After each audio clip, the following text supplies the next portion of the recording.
Hi, Sam Spinella, your trusted real estate guy. Thank you so much for coming back to the channel. This is actually the follow-up to the first video that I did, and that was explaining how shocking and difficult it is for a senior to sell a home that they've been in for a very long time and trying to avoid capital gains. This is something I get feedback on all the time when I speak to people, but again, I do want to stress, I'm not a CPA, I'm not a financial advisor.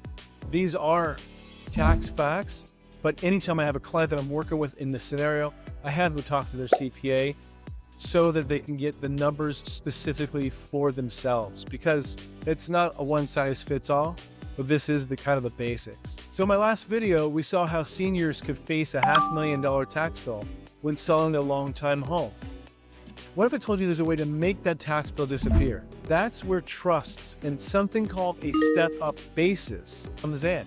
Let's run another example. The home was bought in 1974 for $34,000. The improvements were $250,000, and the adjusted basis is $284,000. Today, that home is worth $2,200,000. Now we're going to subtract the basis, and the gain is going to be $1,916,000. Now, after exclusions, if you're married, it's going to be $1,416,000.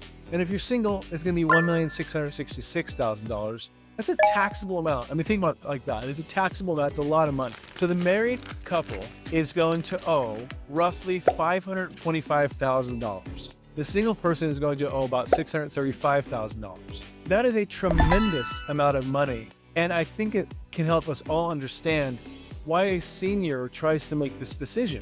And sometimes seniors are in a position where they need to have assisted facility living as well. And so this is not one of those things where you can just say, oh, for them, they've made $2 million or they've made a $1.4 million. That's not really the best way to look at it. However, if you're looking to live your life and you want to move on, then maybe that is a good way to look at it. But not all of them is that the best scenario, and I'll tell you why. Because many times they want to pass this on to the heirs as well. And so they want to make sure that their children or grandchildren get the most that they possibly can. And I've talked to seniors who just talk about how, why do I want to pay Uncle Sam $600,000 when my grandkids can get that and they can pay for school, they can pay for a down payment on a house? There's a lot of different scenarios, so it's not an easy decision to make. Now here's the twist.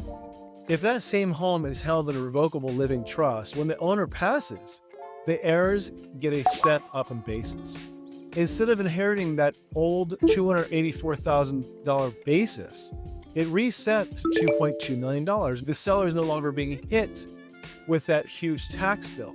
So if the heirs sell the home right away, they actually use the value, instead of the $34,000, they use the value of $2.2 million. That's the step up in basis. There is a zero taxable gain. That's what makes the big difference. That's why so many seniors hold onto their properties and why we don't see these homes hit the market until they pass through a trust. Here's the takeaway. Selling during life could cost over $500,000 in taxes, but passing through a trust could mean zero taxes. These decisions affect families and the entire housing market. If you or a loved one are in this position, talk to a tax advisor, an estate planner, and a real estate professional who understands how to navigate this market.